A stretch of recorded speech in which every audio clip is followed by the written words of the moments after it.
loser. Going straight on into losers as soon as we hit bracket stage, as soon as all the groups are done. And already Evelyn banned out in that previous match. Yep. Alex H, he was allowed to get that Evelyn pick. I'm not sure which would be worse for him to grab, Katarina or Evelyn, because Evelyn, you know, the late game for both of them is very strong, but Katarina can be very dominant early on. Well, that's the thing. It's just sometimes you just have to bite the bullet, you know. And M5 is a very difficult team to ban against. And they're one of the few teams out there that you can't. You really can't. You're going to be leaving something amazing for them open no matter what you do. Like I've seen that, like you got Zillion, strange picks like that. You can't. Why would you ban out Zillion? You're trying to force it out. But sometimes it happens. Sometimes you need to. We still have yet to. I'd like to see some more of that come in also. Alex Each, you know, one of his strongest champions we've seen for a long time has been the Zillion. Yes. And I mean, he has a lot of versatility. Yeah. Particularly champions that are very strong early on in the game, because Diamond Prox as a jungler is one of the most aggressive junglers in the world, and we've seen that time and time again. They really like those early invasions, and having that really strong mid laner really it effectively adds to that. It allows them to do that aggression in the jungle because he knows he has backup. But we'll see what they do this time. The previous match, it was Curse in the first pick spot. Now it's M5. They pick up that Nunu, but there's a couple of champions left, so there are some really strong picks left, and we'll see where they go. I would think they're going to want to grab that Orianna though. But there's also like Shen, Ezreal, you know, any number of strong ones. Lulu. Yeah. And we've also seen, you know, Jax has also been a very contested pick for M5 as well. But we've talked a little bit about the top lane. That may be a possibility there. But right now, M5 with that Nunu, I'm assuming he's going to be down bot.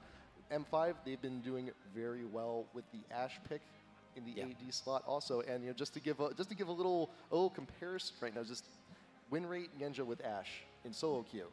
Like 90%? 87. 87. God. Huge. Absolutely huge. So it's a threat. Well, the thing is, Ashe is an AD. She does struggle in some situations. If you don't get the items on her, she doesn't have the same damage output as a number of other AD champions. But her utility, I mean, can instantly win you the games. The fact that you get to pick and choose when a fight is going to occur as Ashe is very strong. And there's that Zillion pick. We'll see if Alex H actually locks in. But that's always been one of the strongest picks for Alex in that mid lane. Let's also do some more stat spewing here. Right now, Alex H on Zillion win rate in tournament play, 79%. But at the same time, you have to look at what is M5's win rate in these tournaments. You know, for 79% on the one champion, I'm sure you know most of them are up in that range. So we'll see where they go. It seems they might be going with Amumu. And Diamond, he's really liked that Amumu pick so far this weekend. Ashe and Amumu, those have been their favorite picks so far, having that Lee Sin been out. But Xin, he actually wasn't banned the first time, so that is an option. It is an option, but even already now, just with the Ashe alone, it's like, hey, by the way, we're dictating the fights. If you say you want to know, you're telling me that you want to tell us when to fight. No, I think not. Have an Ashe arrow. Have a nice day. And even you don't even need Amumu, but Amumu just adds another layer of protection onto that. He will be locked in. It will be a sad mummy in the jungle. And one of the scary things with Ashe is a lot of the stronger champions that we're seeing right now tend to be shorter range. I mean, Kog'Maw is definitely really strong, and Caitlyn as well. But some of the other really common ones, Ezreal, Vayne, Graves, Corki, Ashe has such incredible range with the volley that even though she can be kind of weak, you know, early on, there's no way to exploit it because it's a 10-25 range and she gets the crits. We have Orianna and Katarina picked up here. Boy, he has actually played Katarina a lot in that top lane, and that's a really strong pick for them. And this is also the perfect solution to the problem. Well, what if we don't want them to have the AP? Well, that's your answer. You pick 2 APs. Yeah, and that's it sets them up perfectly. This is a similar comp to what we've seen Curse run a number of times. They have the you know, strong mid lane with the Orianna. It gives them that AoE in the team fights. It combos well with St. Vicious, but then they allow Katarina to snowball in those fights. And the biggest thing with Katarina is knowing your positioning and when you can enter the fights. Well, when you already have the Orianna AoE to set you up perfectly and to kill everyone, then it makes it easy on Katarina. And she is a very strong laner, as we've seen in the recent month. So now the question is, what is the jungler going to be to wrap up Curse's nice little AoE package? Well, they have a couple of options. They could go with a Cho'Gath. We've seen them do Cho'Gath a lot recently. I think that Shyvana or Nocturne are the pick, though, considering they have the Orianna. They want someone to initiate. They could also go with a Malphite, but Shyvana and Nocturne are definitely St. Vicious is some of Saint's strongest junglers. But there's the Darien Shen pick, and actually the Master Yi. APE? So AP Yi for Alex Itch. I'm thinking it. This is exciting. I like it. I'm tingling. I've got a little tender sensation going on. You might want to get that looked at. Yeah, but Darien, for the longest time, Shen has been one of his strongest champions. I mean, it's a really great pick for him. You know, he can control the top lane pretty effectively and then join down with the rest of his team. So he gets one of his strongest champions, and we get to see Alex on Master Yi, which is, you know, not something that I've seen from him recently. I'm assuming he's played it a couple of times recently, but that's going to be really exciting. I'm assuming he has too. It must have been a solo queue thing though, because I don't recall seeing him anything recent at the very least. But and I'm kind of wondering if this is a pick that he was meaning to keep a secret. If this is supposed to be a surprise pick, and all of a sudden they're like, oh, hey guys, you know, Curse, they played us very evenly in that first game. We can't allow them to take us out of this group stage. The losers bracket, the road through the losers bracket is really intense. You just have so many matches that you have to play because it is a 16-team double elim. So, you know, maybe pulling out all the stops here. Right. Essentially, if you get dropped down to losers, and if you want to make it the entire way, you're essentially playing twice as many matches just to get to the top spot. So it's a big road of endurance, and you know, if anyone enjoys running and going long distances, it is Master Yi. Yeah, that's definitely true. But we'll see what they can do with that. Curse actually picking up Maokai, and Maokai for a long time now has been one of the strongest junglers. In particular, he's really effective at controlling that mid lane, and his mid lane ganks are incredible. Like, you compare it with Shyvana. Shyvana doesn't have the best mid lane ganks. That's one of her weaknesses, so she doesn't put that much pressure on the mid lane. Well, against Master Yi, you want to be able to shut him down early. They can't allow Alex in a position where he can just, you know, free farm against Orianna and then potentially, you know, take control of that game. So that Maokai pick is really very much so targeted to try and shut down that mid lane. And St. Fish is very comfortable with Maokai, his most played jungler in competitive play, just right above Shyvana. And, you know, Nunu comes, you know, very close third also. But, yep, it's a champion he's played a lot. It's someone he's comfortable with. And it's someone I think is going to be doing very well at shutting down definitely a few of those champions, especially someone like Ashe. We actually may see St. Vicious focus a lot down in the bot lane too, because they're very aware of what happens when Ashe, you know, gets the proper farm and gets the damage necessary. So we'll see what happens there. So we're loading on into the game, and we will see what happens. We will see if Curse can actually go ahead and bring it back with them and head on into the winners. But M5 though, let's face it, M5, they're pretty popular guys, they're pretty favorites, pretty huge favorites. Well, M5's incredible, there's no doubt. So, you know, it's really the David versus Goliath story. I mean, it always is. But seeing if Curse can do it, and there's a man right in the front row. We need Fat Cop. We do. Get Cop some donuts. So we'll see if he can get going. But it's going to be exciting. I looked at Alex Ish's rune pages real quick. So runes, he's running AP for Quince. He's running Magic Pen Reds, Armor and Magic Resist for Yellows and Blues. But then he's running 21, 0, and 9 for his Masteries, for anyone interested. So it gives him a lot of damage. He has that mana regen, so he has that spam ability in lane. But he also has a couple of defensive runes to allow him to lane against Orianna. Because no doubt if he does well here and we see more of the AP Yi going on later into the brackets, well, it may be safe to say we may see a little solo queue invasion of Yi for just a little while. But and look at those numbers. Look at those percentages, 62% to 38%. M5, the massive favorites going on into the last match of their group. Yeah, no, it's definitely going to be an exciting one, 62 to 38. Oh man, Curse fans, get voting, get that back to even. The game hasn't even started yet. I think they used all the votes for the EU side. Oh right, yeah, that's true. Yeah. But we'll see what they can do with this game. It's kind of wavering a little bit, so you know maybe they have a chance. But definitely a nice opportunity for Curse. And Rux so far with Curse, he's been really strong. I mean, he's really worked out well in that bottom lane for them. Game is unpaused. We're now back in it. Whatever issues have arose are now gone by the wayside, and we're about to get on into this one. And Curse now moving out of base. M5 doing the same. We may see the point defense coming from M5. And also note too, Lulu, the most picked support of this tournament so far, going to be on Rux, going for the all consumables, all wards, and potions. And we've said it many times on many previous casts, when you see a support get that mana potion, that is indicative of a lot of harass, a lot of support, a lot of abilities used, so we're going to be seeing plenty of Glitter Lances come on in. And we don't know right now whether or not Curse is actually going for that lane swap potentially, but you see early wards right around that mid lane. You know, so they keep an eye up on their jungle so they know that there's no invasion. They can protect their blue pretty effectively. So it will allow Maokai for a good, you know, early start. He actually recalled. I guess just grab some mana from some of those saplings. But we'll see what they can do. I think one of the interesting things, we talked about the top lane a little bit. I'm kind of curious what's going to go on in the bottom lane because Rux, as the new support for Curse, you know, he's been very effective with harass. And I think the biggest thing that I've seen from Rux that looks very strong, you know, when you compare him to Elements, I mean, Elements is definitely a really top-tier support, but Rux is very good about forcing fights where he's the target of the other bot lane. He takes body shots for Curse or for Cop, so that Cop can freely attack the enemy AD carry, and that often results in situations that get Cop ahead in lane, and that's a really effective thing. However, sometimes you see Rux, maybe with some poor decision making, he gets caught out a lot, and he tends to get himself out of those situations. But against Ashe and Amumu, those aren't champions that you can get caught out and get yourself out of that situation. If they catch you out of position, if you make any sort of misstep, you're going to go down, and that's a really scary thing for Curse to deal with. Yeah, and while you see the offensive capabilities here coming in from that M5 bot lane, you have the Blood Boil, you have all that extra movement speed and attack speed. Also remember, it is a double slow. If one wasn't already enough from those extra flashes coming from Ashe, the Snowball is a massive slow as well.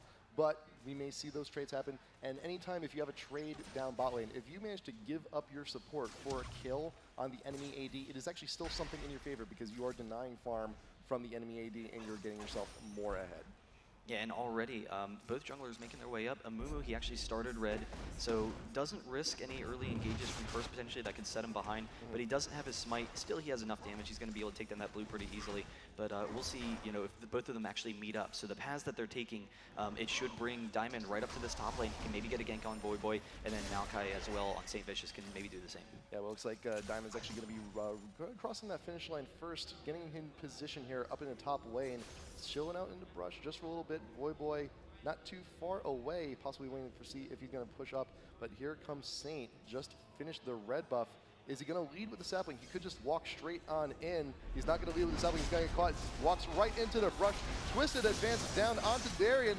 He's trying to keep him stunned. So he just has to flash out. Flash response. That is the first blood. Going to be going to Shen. Oh, that was brutal. And Diamond, his positioning was perfect to intercept. He wasn't looking for a gank. He was positioned so that he could get St. Vicious on his way up in that lane. And that's a really massive early lead in that top lane. So Shen, he should be able to bully around Katarina in that lane. Until Katarina gets a couple of levels, she needs to get lower cooldowns on her abilities. Until she does that, she's not going to be able to range farm. She's going to need to farm in melee range. And that's just going to allow Darien to completely abuse her. And the worst part about that, too, is that you gave double buff.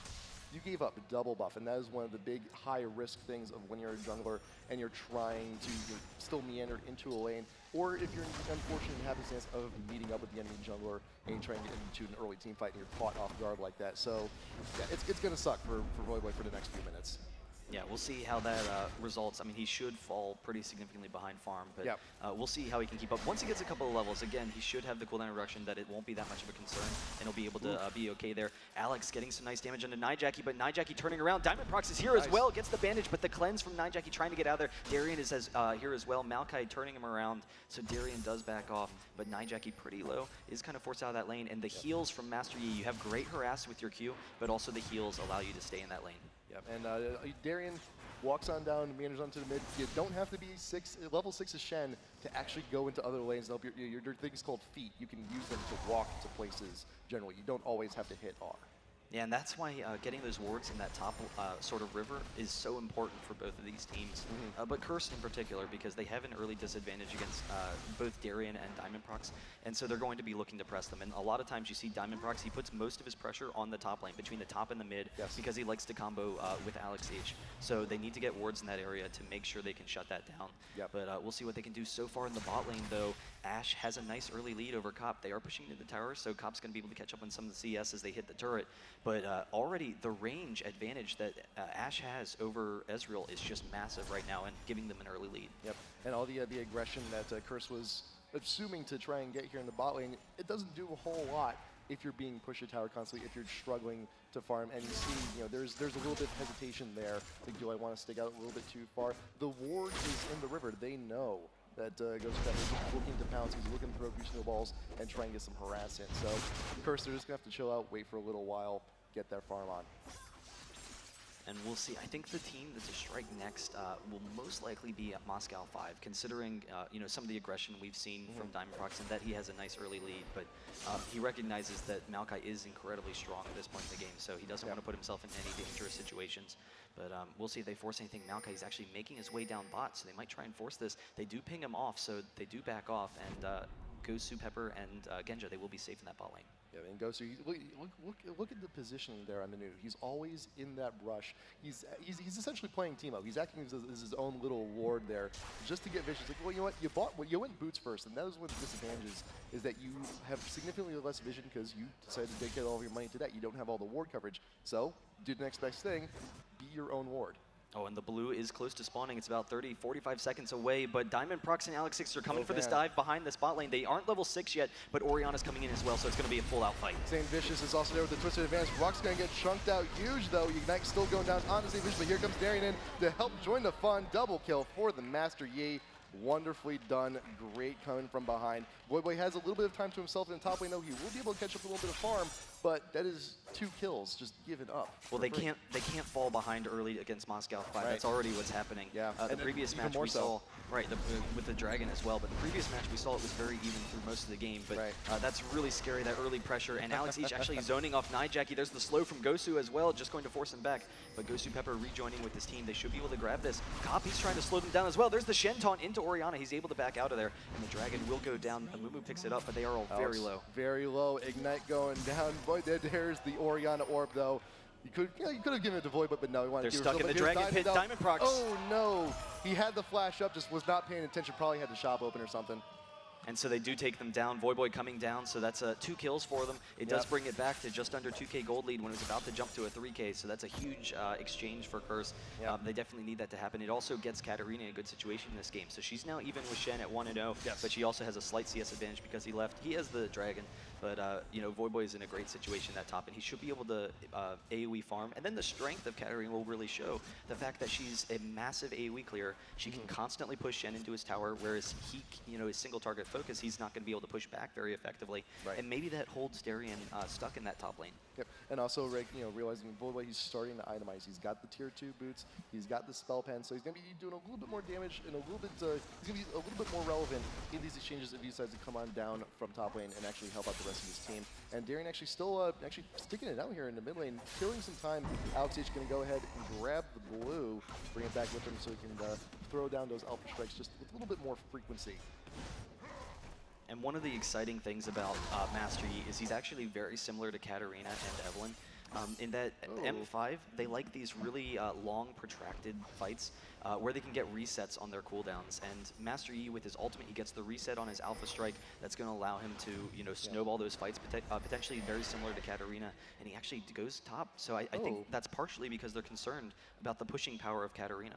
Yeah, actually, you see Amumu actually sticking around mid there, trying to farm. You know, he could also. Nope, just taking the farm. Just taking the farm. That's all he's doing. And that's always a good call. If it's going to hit the turret, I mean, it's allowing him to get himself in a good situation. So grabbing the farm whenever you can is definitely important. Yeah, it's just you know, it's going to go to waste anyway. It's going to go in the tower. You might as well just give it to whoever's nearby. And we've seen this nice little quick exchange between both top and mid and the jungler. Just like, hey, you know, there's some food here. No one's around. Might as well eat it. Have something. Have a nice little stack for myself. And then Moon's just going to go straight back into the jungle, grab those rates, and continue on his normal path. And you also see Voyboy with very smart warding right there in the front of the blue buff ramp, just in case anyone decides to get a little bit rambunctious and try for a gank up top. And that's a little bit indicative. Voyboy is looking to push here. He's looking to clear. Well, it protects Voyboy because he's such an aggressive top laner, and they know that Diamondprox in particular likes to pressure that top lane, and Alex6, he likes to head up there as well. So that they will be safe in that situation. Voyboy actually making his way down, so he wants to get in the mid lane. Master Yi is still there. They maybe try and force this. Saint Vicious, he was also making his way back up to mid, but he saw that ward die. He knows he's been spotted, and now Diamondprox here with that relatively early Oracle is going to be clearing out some of that coverage, make those ganks just a little bit more effective, and he knows, he's like, hey, we've been spotted out a few times, we just need to make sure that doesn't happen again. But it's interesting, Master Yi, he's actually a really safe mid lane. There's the engage from Saint Vicious, there's potentially the ultimate, there it comes from Nijaki, but Alex6 actually dodges the ultimate with his Alpha Strike. He's able to get onto Nijaki. Nijaki forced to cleanse. There's the ultimate from Diamondprox, the Shen ult as well, trying to get him out of there, but the Astro comes on the backside. Nijaki goes down, the Shen taunt into Saint Vicious, and M5, they're going to win this exchange. Gosu Pepper with the ultimate, the end of that one, and going to be taking out Malco with that, but Voyboy's a little bit pinched here. Can he actually get the safety? Yes, ward over into the Dragon Pit, going to Shunpo on over that and be nice and free, but that is still, you know, it's 2 kills though. There's 2 kills of the Curse. Yeah, it's allowing M5 to continue on their lead right now, and They have a really aggressive team in fights, and I think part of that goes back to Amumu, you know, how much they like Amumu, and he has sword shoes, which, you know, is not something you normally expect, but he doesn't really need anything else. He doesn't need the Merc Dreads for survivability. He just, you know, he has a Heart of Gold, and having that burst damage, it sets up Master Yi in particular very well. And they know that Ashe, you know, kind of low damage early on, so they need to make up for it elsewhere, and that's really going to be effective for them. Yeah, it's not too uncommon to see Amumu itemize into things like Rod of Ages or Rylai's Crystal Scepter, just for a little bit more oomph. And just to help keep the enemy team just behind a little bit more, a little bit while longer. And if we do actually see him itemize into Rylai's, that is a lot of chain slow actually coming in from the majority of the team. So if someone gets caught, it ensures that they stay behind. Yeah, we'll see that. I mean, they already have a lot of CC. It's going to be very difficult for Curse to disengage, and that's kind of the issue the first game. They were in a situation, the one fight they lost, they were in a situation where they didn't necessarily want to fight. St. Vicious had his ult down, Diamond forcing the fight down bot, potentially. They don't know he's there, Cup's in a dangerous spot. He will have that arcane shift, but if they kill him fast enough, it's not going to matter. They're waiting for the Ashe Arrow. He cleared that ward a little while earlier today. Not to reward it, there is the Ashe Arrow coming from Cup. Nice cleanse! Wild Growth just in case. Great reaction time from Cop, and that was the danger. Master Yi coming around the other side, but I think they're going to be okay. Orianna and Maokai are coming down as well to cut them off. They try for that behind the turret, and now he's actually going to force it. He uses his ultimate and is going to try and get this, but he backs off. So he recognizes the rest of Curse is there, so perfect job from Curse to dissuade that aggression. They have the wave push up to the tower too. They're just not to press the issue, not to try anything risky and try and take down the tower just yet. Just back off. The opportunity is lost. Just back off. Wait for the ultimates to come back up and try it again later. And Voyboy now starting to win that top lane, so he's able to get into his items. He has a lot of spell pen right now, and then all he has to do, he has to bait out the taunt from Shen. Once the taunt is baited out, he gets a full chain of his ultimate in that lane, and so that makes Katarina a very effective laner at this point in the game, but will be very strong for them in team fights as well. Yep, and also we're seeing this build a lot from Katarina. It's just pure out magic pen. You get the sword shoes, get the haunting guys, and then follow it up with an abyssal. So that is a lot of magic D to shred. And right now, honestly, I think the first person I saw to do that build was Alex H in the mid lane. Really? But, you know, it is a very common build now, particularly with the Deathfire Grasp nerf. Yeah, DFG is not something you see very often, but at the very least, you also have a fair amount of magic damage coming in from the rest of the team. Like, you know, Jackie, he's going to be a huge presence in those fights, so that abyssal will help out the team immensely as you start hitting into mid game. Yeah, that's definitely going to be very strong if they can pick that up. So, you know, we'll see where they go there. I mean, their AoE fights are incredible, and then they have the Lulu ult to try and, you know, protect them from the quick burst of M5. So once M5's ultimates are on cooldown in particular, the Ashe and Amumu ult, once those are on cooldown, M5 is considerably weaker than Curse is in team fights. So M5, they need to make, you know, the great effort. They need to be able to win a fight with their ultimates. Otherwise, you know, the rest of Curse can maybe come back. But that's partially what Yi's there for, is the fact that he has that great sustained damage. If they can pick up one kill, then all of a sudden Yi can turn that fight around. Yep, and at the very least, M5, they can tell, they can dictate when the fights start, where they're going to start, because that Ashe Arrow is just too good. It's just too damn good. And Lulu, the ultimate, is actually back up, so in case M5 decides to go for another dive down bot, that will be ready. Ezreal with the True Shot Barrage, clearing off some of the minions down there in bot just to clear a little bit of time. But M5, though, they are actually going, they are back over to this dragon. 3 members here, you got Ashe coming on up as well. And Darian, he does have the ult up and ready to go. Well, no one from Curse is ready to fight this, because Maokai and Lulu, they both had to recall back to base, so it was perfect timing from M5. And not only that, but Diamondprox, he had the first oracles of the game, so a dragon going for M5, they build up on their lead, it's almost 4K now, and that oracles in particular, that's really dangerous for Curse. They need to either be able to take out the oracles or hold on to one themselves. St. Vicious doesn't have one yet, but if you can, you know, remember to clear a couple of those wards as the game progresses, that would definitely help them out. There is the arrow down bot lane once again onto Cop. He does not have the cleanse just yet, so he wasn't able to get away as carefree as he did last time, but Gozu Pepper taking quite a bit of damage on the retreat. But that should be enough to dissuade Cop, hopefully get him to back. But he's sticking around just for a little while longer. Alex Ish deciding where he wants to go. Do I want to go back down bot? He should decide to stay mid, farm up, keep up the pace. And it was interesting to see that Gosu Pepper, even though Ashe wasn't going to be able to get the kill, he actually flash ulted in order to get Cop a little bit lower and maybe set up Alex H. If Alex H could have come in behind the turrets and they were close to getting a kill, then maybe he could get a double kill there. He does lose his flash as a result, but it was a nice opportunity for them. So we'll kind of see where they go. Darien playing very safe in this top lane. He is going for that Warmogs build, which is what we've seen in the past out of him with Shen. He just gets the Warmogs, and then he's just unkillable, basically.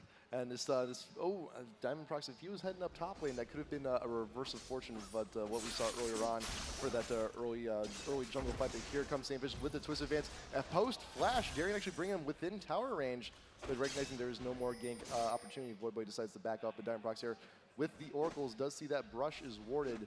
A little warning sign to Curse. It's like, hey, Sad Mummy's here, you might want to back off.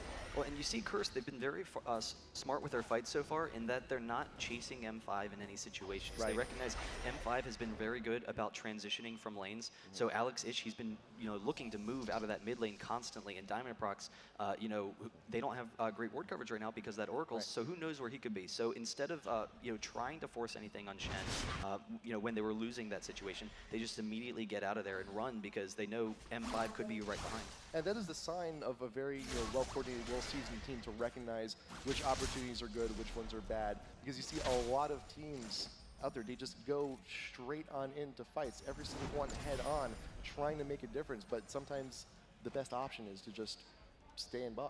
And Alex and Diamond coming bot once again, but they do have the ward to catch him off. So Cop and Rux, they're both able to back out of there, so they are safe for the meantime. Gosu, he's coming up to ward, so that blue, it should be up in the next minute, but we'll see if they try and force a fight. There's actually the Ashe ult almost hitting Cop on the side, but they are able to back off. But they are close to losing their tower. They are very close. I mean, that thing just 1 or 2 more shots, and that thing is just absolute dust. Darien returning to the top lane, but as we said before, he still has that ultimate. He's surpassed level 11, so he's now level 2. The cooldown is a little bit better. He can do it a little bit more often. But the Voidboy is actually just straight out roaming. He's actually given up a little bit of the experience lead. But at the very least, though, you're looking at M5, just 1 more shot down bot lane. They should be able to grab that turret. It's interesting, though, they could have killed the turret there, but they decided not to. So Genja, he specifically, I mean, he walked right up to the turret and then backed off. So they could have killed the turret. But, it seems they're comfortable with the longer laning phase. They know that they are already in a successful spot. Ashe is way ahead of Ezreal. He's 60 CS ahead of Cop. And so he's winning the lane right now. Why end it? Why do they need to end the lane early? They don't. So he wants the turret to be able to push back the minions as much as possible. There it goes down to the minion push. There you go. But it just stalls it for a little bit longer and allows Genji to continue that farm and that massive lead. In excess of 2K of a lead between the ADs. Genji, that's how much of a lead he has right now on the Cop. That is quite impressive to have. But now that the bot tier 1 is gone, we may see M5 just start to roam up a little bit, gather around mid, possibly take that one out, leave Darien up to his own devices. And now the quick burst potential of Ashe is really scary because every time her ultimate is up, M5's going to be looking for a kill and then looking for an objective off of that kill. So that's the key with Ashe, is you need to be able to, you get 1 kill, you need to be able to push it. And Ashe has the range that she can poke down towers fairly effectively. But we'll see what they can do there. Honestly, this mid lane Yi, I think it's been really cool to watch because Alex, he's been keeping ahead of Orianna in that lane. But part of it is the fact that his harass is so safe with Alpha Strike, he doesn't really have to worry about getting a harass range. Darien chasing down Voidboy a little bit, he's in a dangerous spot. But it's the fact that when you harass with the Alpha Strike, if you kill the minions, you teleport back to the original minion. So you're not in melee range, you don't have that long walk back to base. So that's the thing though, how do you deal with that? I mean, it's, you see sometimes on occasion Master Yi and Solo Q will control just a little bit. It's like, well, how are you going to harass me back? What are you going to do? What do you do against an APE? I mean, part of it is that jungle support. So, getting a jungler that's very effective about ganking, Maokai is, but they've been a little bit scared because they fell behind early to M5, particularly in that top lane. So they didn't want to force anything that might lose them that. Voidboy, he's present here in top lane. There's a taunt going down. They're looking for the stuns. Somehow, Voidboy trying to get out. Nice Shunpo over to the ward. Will get out somehow. And Somehow. Genja walking past the ward there. He does back off before that glitter lance hits him. But another turret for M5, so they have 2 turrets down. The mid turret could be the next to go. 1 Ash Arrow, they could force a fight. Amumu could ult underneath the turret and maybe clean up Curse. So Curse has to be really concerned about the fact that they don't have a good enough disengage against all the CC. They're still pushing down the top while they're splitting mid. Orianna, she can't defend the top because of the push mid, and as a result, they're going to lose their 2nd top turret. Yep, Saintfishes threw down the ult just for a little bit of extra damage onto me, but the top tier 2 does go down. Taunt going down on both members of here. Curse top lane. There's the Amumu ult. You also got Lulu ult trying to disrupt, and there's the ult from Katarina, but will not be getting the reset there. Darian with the shield, but here comes the Ash Arrow hit Nijaki. There you go. You got the cleanse being forced out. Darian, he's taking quite a bit of damage on the back of it. Here comes the volley over from the side. Genja pick it up. Very low, the volley, body blocked by the rest of the members of Curse, but there's Yi with the Alpha Strike for the triple. Voyboy now struggling to get away, waiting for the banish shots to come out, but Alex Ditch, can you chase? He has him, he's in range, he has the Alpha Strike. You can't leave, you can't leave. Delayed Quadra for Alex Ditch, you're trying to outrun a Yi, it's not going to happen. Really scary because Curse, they were able to disengage with the Lulu, but they decided to kind of turn around. They weren't quite sure if they could win that fight, and then the rest of M5 coming up, they're able to turn around. Once they hit the cooldowns onto Master Yi, the AoE and then the combo with Yi was very effective, and then Genja coming around the backside. No pressure on the AD carry is always going to be a good situation for you. So 9-2 now, a massive advantage for M5. They're going to be able to take the mid turret as well. So 4 turrets down to the 1 from Ezreal down in that bottom lane, and M5 is just abusing Curse now, and it has to do with the fact that they have so much CC and initiation on their team. And not only do you have the CC, but they also have great ways to keep Curse from escaping all of these fights as well. If anything, just in the Yi. You also have, you just wait for Amumu's banish to come back up, wait for a taunt to come back up. Once those engages happen, it's not going to end until there's a bloodbath. It's just plain and simple. And M5 getting yet another dragon. They have so much map control at this point, and even if Curse does try and fight this, they know they can win the fight straight out.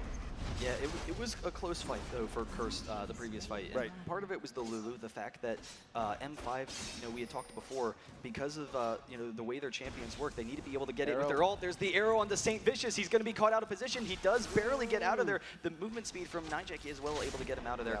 But the scary thing is, once M5, picks someone, it's very easy for them to grab a kill. But once their ults are down, they're a little bit weaker. They're significantly weaker in those fights. So the Lulu ult, it can try and protect Curse, so that they can maybe turn those fights around. And it almost happened with Katarina.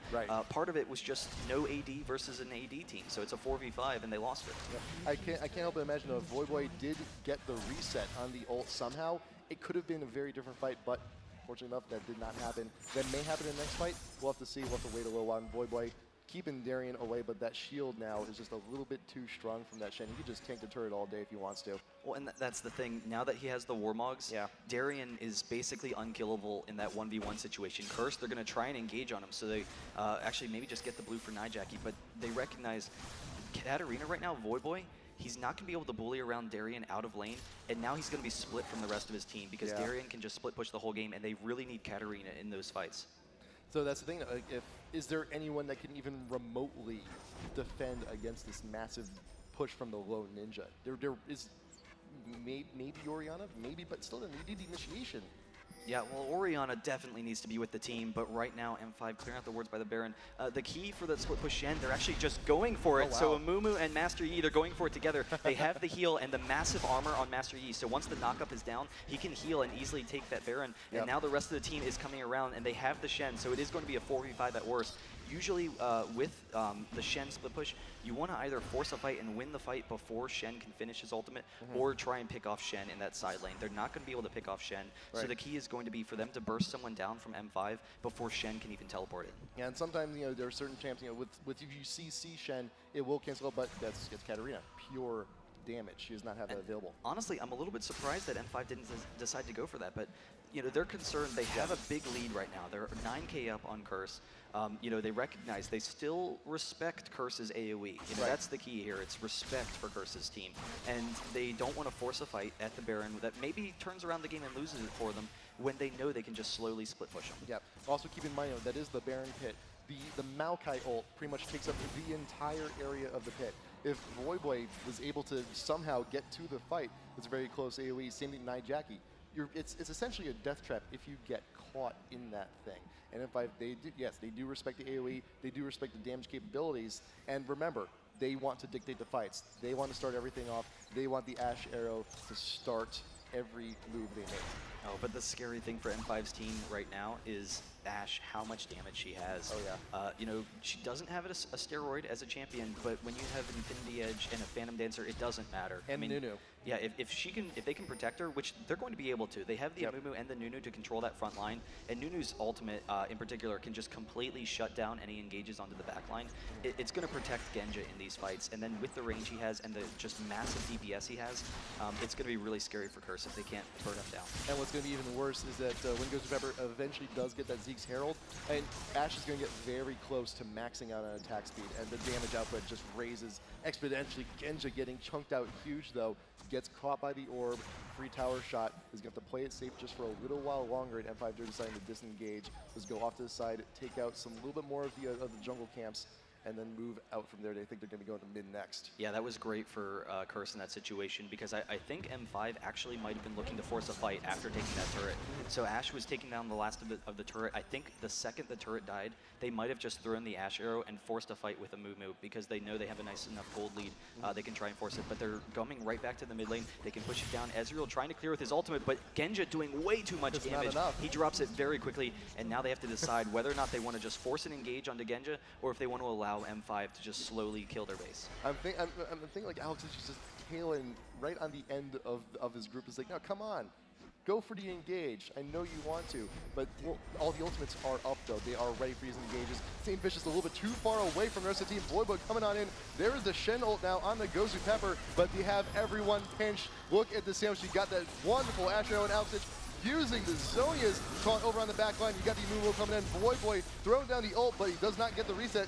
You got Shed with the kill on Ezreal. Maokai going to go down next, and Darian's tanking the turret like a champ, waiting for the rest of his team. Gosu's very low. Diamond, he's about third left, and there's Genja with the flash. What's the aggression? One more arrow gets it. And the kiting from M5, their team fight positioning is so strong, and their goal lead is so strong that none of them are going down. They're able to cycle in and out of fights because the only hard CC for Curse is Orianna's ultimate and Maokai. Once Orianna's ultimate is down in particular, M5, anyone who's low can just get the hell out of there, and it allows Genja in particular to be very safe. You see he has no fear in his eyes of Curse right now, and they're able to push back. They are actually turning around, though. They might catch him off in the bushes. There is a ward, so I think Curse, they are going to back off, so they recognize they're not going to run into it. But now M5, they can potentially take this Baron, though they are all very low and they have a lot of gold to spend. So yeah, they are going to back off. And 3K on Shen, 2K on Ashe, you know, spend that gold lead that they have, and then they can come back and bully around Curse some more. Darian didn't know it, but he was actually recalling in a warded bush. And he very close. Voidboy could have just come on in and just threw a blade at his face. That could have actually been a very bad spot, but fortunate enough, managed to get back in time. Everyone well, could he have killed Darian even if he did? Also true. Also true. We could just, it's like, hey, I'm getting taunt over to my buddy, you know, the Baron over here. He'll say hi if he wants to throw some acid your way. It'll be a nice treat for you. And so they back off once again. Hey, Baron treats are always nice. But, they are always nice. Voidboy, we'll see. I guess he's going to pass over the blue to Orianna. Darian kind of peeking in for a second. You know, he's just that aggressive. He knows how strong he is. He has the force of nature and the Aegis. He's basically unkillable right now. He's running right in the middle of Curse, and it's a 5v1 right now. They're trying to chase him down. There isn't the rest of the team. There's the Ashe arrow coming in as well, but they're still trying to take down Darian, and it seems he's not going to be able to get out of there. It's not up. He manages to taunt away, clears the gap. There's the Nuno ult, managed to get the full channel and on now that Genja's one. here as well. With the Zonia's Argos out on the edge of the fight. One more Alpha Strike. He can get another triple here. That is one. Oh, the Master Yi and PENTA. That's a triple. That's the Quadra. And the chase. PENTA kill. PENTA kill.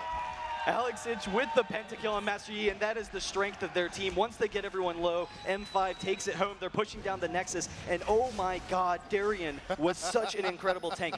5v1. He was tanking their team 5v1, and they couldn't take him down. It allowed the rest of his team to get there. Alex Ich, or Genja, he was all the way in the bottom lane. He ran all the way up to meet up with Shen, and they take home the victory. M5, they will move on to the winner's bracket. Curse with some impressive play. They do go into the loser's bracket, and that's going to be a really tough run for them. Oh, fantastic.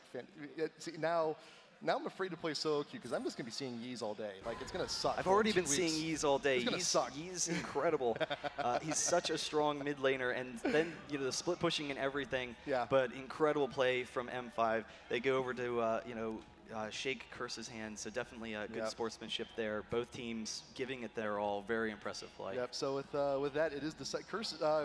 Group D has been decided. TPA and M5 going to be moving on to the winner side. Curse NA going to be going down to the loser side. They're going to play dynamic, I think. I think you're right. I think you are right on that one. So Curse, first round of the losers bracket, they're going to face off against Dynamic. So we'll see, where they go from there. M5, the winners bracket is going to be brutal, though. I'm trying to think. M5 is as the number 2. They're going to be playing against World Elite, and we saw how strong World Elite was in those earlier games. Wei Xiao as an AD carry is just unbelievable. He's absolutely sick, but really impressive play from M5 all around as a team. And this is only day 1. Yeah. This is day 1 of a massive 4-day event, and we're glad you guys are here joining us. It's going to be so much good League of Legends action here. But you know what? There's still more to come. We got a few more finales of some of the groups coming on up. It's been a very long day. We still got some more matches, and I think we should just probably go ahead and get that next one set up. So we will be back in just a little bit more League of Legends